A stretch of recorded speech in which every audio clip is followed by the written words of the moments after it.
আসসালামু আলাইকুম। আমি নাইম দক্ষিণ কোরিয়া থেকে সবাইকে স্বাগত জানাচ্ছি আমার ইউটিউব চ্যানেল নাইমিলিতে। চ্যানেলটা যারা সাবস্ক্রাইব করেননি সাবস্ক্রাইব করবেন আর পাশে থাকা বেল আইকনটা ক্লিক করে রাখবেন যাতে সব আপডেটগুলো আপনি পেয়ে থাকেন। তো মাঝে মাঝে সামাজিক ইস্যুতে কথা বলি। এই কথা বলার কারণে অনেকেই পছন্দ করেন আবার অনেকে অপছন্দ করেন। তো আমি চেষ্টা করি আমার জায়গা থেকে যে বিষয়গুলোকে পর্যালোচনা করার দরকার হয়, স্টাডি করার দরকার হয়, সেগুলো সম্পর্কে আপনাদের সামনে একটু আপডেট দিতে। তো আমার আজকের আলোচনার বিষয় হচ্ছে আমাদের সাংবাদিক ইলিয়াস ভাই। তো ইলিয়াস ভাই একটা পরিচিত মুখ, এই মুহূর্তে খুবই ভাইরাল সোশ্যাল মিডিয়াতে, সামাজিক মিডিয়াতে, প্রিন্ট মিডিয়াতে তার বিভিন্ন বক্তব্যের জন্য। আহ, তো এই তার বক্তব্য বা ভিডিওগুলোর জন্য একটা সাপোর্টিং শ্রেণী যেমন ইলিয়াস ভাইয়ের জন্ম হয়েছে, আর পাশাপাশি আরেকটা শ্রেণী জন্ম হয়েছে হচ্ছে এন্টি ইলিয়াস ভাই, মানে যারা ইলিয়াস ভাইকে এই মুহূর্তে পছন্দ করছেন না বা যারা ইলিয়াস ভাইকে থামাতে চাচ্ছেন। আর যার কারণে তারা নানান ধরনের আশ্রয়ে বা নানান ধরনের সিস্টেম বা নানান ধরনের পদ্ধতি তারা গ্রহণ করছেন ইলিয়াস ভাইকে থামানোর জন্য। তো ইলিয়াস ভাইকে থামানোর জন্য তারা যেটা করেছেন, ইউটিউবে আপনার কিছু রুলস রেগুলেশন আছে যারা লাইভ করে, বা ফেসবুকে রুলস রেগুলেশন আছে যারা লাইভ করে। আমি ফেসবুকে লাইভ করি, মাঝে মাঝে আমার লাইভ অফ করা হয়। তো যখন আপনার কিছু বিষয় সেন্সেশনাল থাকে বা সেন্সিটিভ থাকে, সেই বিষয়গুলোতে লাইভ করলে আপনার ইউটিউব বা ফেসবুকের রুলস অনুযায়ী আপনাকে লাইভ সাময়িক বন্ধ করে দেওয়া হয়।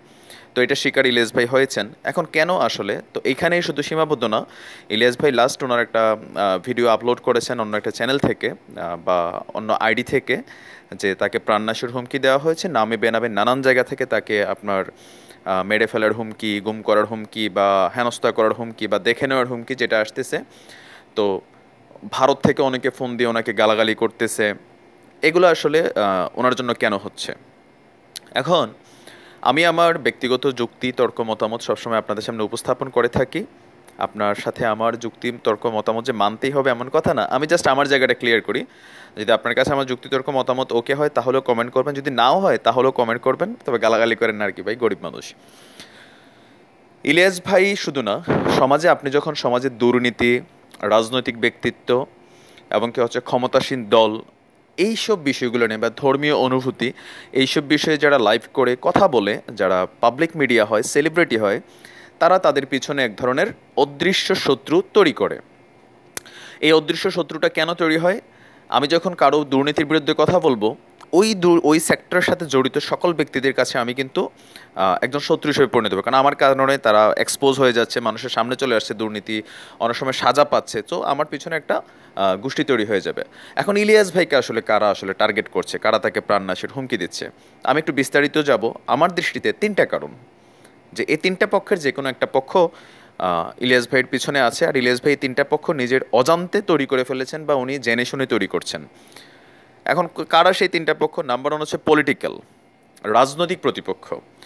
ইলিয়াস ভাই যদিও তিনি কোনো রাজনৈতিক দলের সাথে সম্পৃক্ত, এই ধরনের বক্তব্য এখনও আসে নাই, আমি ওনার কোনো ভিডিওতে শুনিনি। উনি বলেছেন যে উনি বিএনপি বা জামাত করেন বা আওয়ামী লীগ করেন।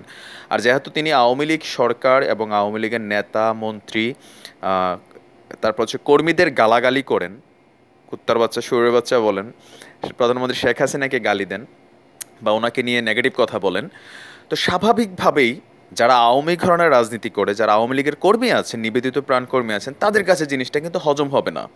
তারা তাদের সর্বোচ্চ জায়গা থেকে যার গালি দেওয়ার এবিলিটি আছে সে গালি দিবে, যার ওনারা একটু থামানোর এবিলিটি আছে সে থামাবে, যার কাছে প্রযুক্তি আছে সে প্রযুক্তি ব্যবহার করবে। মানে ইলিয়াস ভাইকে সার্বিকভাবে আইনের মাধ্যমে হোক, যেভাবে হোক, ওনাকে থামাইতে চেষ্টা করবে। এটা ওনার একটা রাজনৈতিক প্রতিপক্ষ। এখন রাজনৈতিক প্রতিপক্ষ তৈরি করতে গেলে আপনার খেয়াল রাখতে হবে, ব্যক্তি আমি বা ব্যক্তি ইলিয়াস ভাই আসলে কিছুই না। ব্যক্তিলেস ভাই এই মুহূর্তে একটা ভিডিও আপলোড দিচ্ছে, 5 লাখ 10 লাখ 1 মিলিয়ন ভিউ হচ্ছে, তার মানে ওনার পিছনে হচ্ছে বিশাল একটা সাপোর্টিং শ্রেণী আছে। এই শ্রেণী কিন্তু বাস্তবিক পক্ষে কোনো কাজের না, কারণ আমরা কিছুদিন আগে ব্যারিস্টার সুমন ভাইয়ের আমরা দেখছি যে সুমন ভাইয়ের কিন্তু একটা বিশাল ফলোয়ার শ্রেণী আছে, সাপোর্টিং শ্রেণী আছে। কিন্তু যেদিন বিশ্বাস করেন সুমন ভাইয়ের নামে মামলা হইলো, ওই দিন আমি নাইম ছাড়া ফেসবুকে সুমন ভাইয়ের পক্ষে লাইভ করার কারো হিম্মত ছিল না, ছিল না। এটাই হচ্ছে সাপোর্টিং শ্রেণী। তবে দ্বিতীয় দিন যেটা আমরা দেখেছি সেটা ভালো লেগেছে, যে ব্যারিস্টার সুমন ভাইয়ের জন্য সাধারণ মানুষ রাজপথে নেমে আসছে, প্রতিবন্ধীরা পর্যন্ত রাজপথে নেমে আসছে দলমত নির্বিশেষে। ব্যারিস্টার সুমন ভাই সেই জায়গাটা ক্রিয়েট করতে পারছেন। এখন ইলিয়াস ভাই কি আসলে এই ধরনের জায়গা ক্রিয়েট করতে পারছেন? এখন ইলিয়াস ভাইয়ের ডাকে কালকে বাংলাদেশের রাজপথে বা রেসকোর্স ময়দানে বা কোথাও এরকম 2-1 লক্ষ মানুষ, 50,000 20,000 মানুষকে আপনারা জড়ো হবেন? যারা ইলিয়াস ভাইকে সাপোর্টটা দিচ্ছেন, বা ইলিয়াস ভাইয়ের কাছে আমার এই প্রশ্নটা, যে আপনার কি মনে হয় যে আপনার জন্য রাজপথে জীবন দিতে প্রস্তুত আছে এরকম আপনার কর্মী বাহিনী আছে? সেটা বস ভুল, যেহেতু নাই, সুতরাং আপনি হচ্ছেন ব্যক্তি শুধু দুইজন ব্যক্তি এই দেশে আছে যারা ব্যক্তিগতভাবে তারা বিশাল কিছু, শেখ হাসিনা আর একজন হচ্ছেন খালেদা জিয়া বা তাদের ছেলেরা, তারা হচ্ছে ব্যক্তিগতভাবে যথেষ্ট একটা আইডেন্টিটি। কিন্তু আমরা যারা আছি, শামীম ওসমানের মতন যারা এত বড় মনে করলেন যে গুন্ডা টাইপের নেতা আছেন, এমপি আছেন, তিনিও কিন্তু যখন আওয়ামী লীগের ব্যানার থেকে বের হবেন তারও কিন্তু বেল থাকবে না। সুতরাং ব্যক্তির কোনো বেল নাই। এখন আপনি কি শুধু এরকম সমালোচনা করছেন? না, অনেক রাজনৈতিক দলের নেতারা কর্মীরা টকশোতে গিয়ে সরকার বিরোধী নানান কথা বলছে। এখন তাদের কেন এই সমস্যা হচ্ছে না? কারণ হচ্ছে তারা একটা দলের পক্ষে নিজেকে লিডিং করে, তাদের পরিচয় মানুষ জানে। আপনি যখন একটা বড় দলের কর্মী হিসাবে আপনার একটা অবস্থান থাকবে, তখন আপনি সরকার সম্পর্কে সমালোচনা করবেন, মানুষ ভাববে যে আপনি রাজনৈতিক আলোচনা করছেন। তো এখন আপনি তো বিএনপিরও কোনো কর্মী না, আপনি শিবিরেরও কোনো কর্মী না, আপনি দাবি করছেন বস। তো স্বাভাবিকভাবে আপনি হচ্ছেন একা। একা থাকলেই ঝামেলা। আপনাকে প্রোটেকশন দেওয়ার জন্য আমি জানি না আপনি কী ব্যাকআপ নিয়ে চিন্তা করেন। তা আমি দুশ্চিন্তা হয় বস, যেটা বাস্তবতা, এটা হচ্ছে বাংলাদেশের রাজনৈতিক কালচার।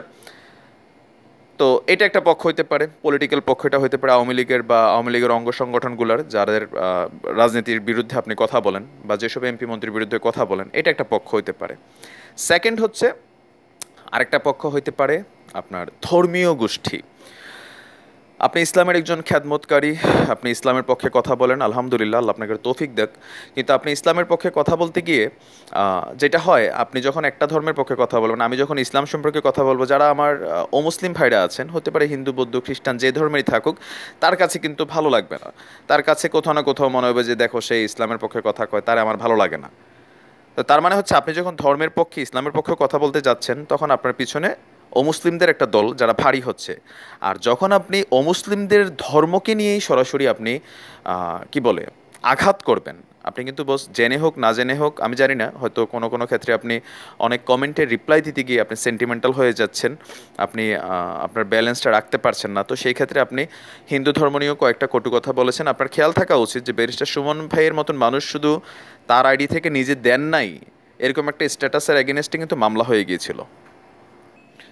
তো আপনার কি মনে হয় না যে আপনি মাঝে মাঝে আপনার ভিডিও বক্তব্যে অনেক হিন্দু ভাইরা হয়তো আপনাকে গালাগালি করে, আমি জানি আপনার বিভিন্ন বক্তব্যের কারণে, ভারত বিরোধী বক্তব্য বা বাংলাদেশের পক্ষে আপনার যে বক্তব্যগুলো থাকে, কোথাও না কোথাও এটা অনেক হিন্দু ভাইরা আছেন যাদের কাছে হয়তো হজম হয় না, তারা আপনার নানান কমেন্ট করবে বস। আপনি যখন একটা পথে থাকবেন, একটা টার্গেটে থাকবেন, আপনাকে থামানোর জন্য নানানজন নানানভাবে চেষ্টা করবে, আমি সেটা প্রথমেই বলেছি। সো আপনি যদি সবার কথার উত্তর দিতে চান, আপনি কিন্তু আপনার লক্ষ্যে পৌঁছতে পারবেন না, আপনি বিতর্কিত হয়ে যাবেন। তা আপনি হয়তো মাঝে মাঝে সেন্টিমেন্টাল হয়ে আপনি হিন্দুদের ধর্ম সম্পর্কে বা তাদের দেবী সম্পর্কে কয়েকটা বাজে কথা বলেছেন, যেটা আমার কাছেও আসলে ভালো লাগে না। আমার কাছে মনে হয়েছে যে আপনার থেকে এটা আমি আশা করি নাই। তো সেই ক্ষেত্রে আপনার পিছনে স্বাভাবিক যারা হিন্দু আছেন তারা কিন্তু আপনার পিছনে স্বাভাবিকভাবেই লেগে যাবে, কারণ এটা তাদের ধর্মীয় অনুভূতির বিষয়। তো সেটা হয়তো হইতে পারে যে আপনি যেহেতু এই কথাগুলো বলেছেন, এখন একজন বাঙালি হোক বা আপনার একজন ভারতীয় নাগরিক হোক, ধর্ম তো ধর্মই। ইসলাম নিয়ে যখন দুনিয়ার কেউ কোথাও কোনো প্রান্তে কটূক্তি করে, সেটা আমাদের গায়ে লাগে। সো আপনি যেহেতু পাবলিক সেলিব্রিটি, আপনার লাইভগুলো হাজার হাজার মানুষ দেখে, শুধু যে বাংলাদেশিরা দেখে তা না, ইন্ডিয়া থেকে দেখে, হয়তো আসাম থেকে দেখে, নানানজন মানুষ আপনাকে দেখে। তো সেই ক্ষেত্রে তারা আপনার এই বক্তব্যটাকে পজিটিভলি নিবে না।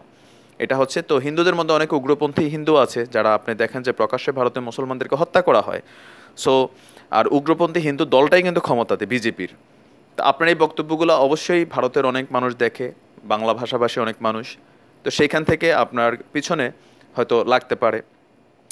আরেকটা কারণ হইতে পারে যে যেহেতু আপনি বাংলাদেশের পক্ষে কথা বলেন, আমাদের যে আভ্যন্তরীণ নিরাপত্তা প্লাস হচ্ছে যে সুবিধা, ভারত যে আমাদের থেকে প্রয়োজনের অতিরিক্ত সুবিধা নিচ্ছে, সেটা আমরা সবাই জানি।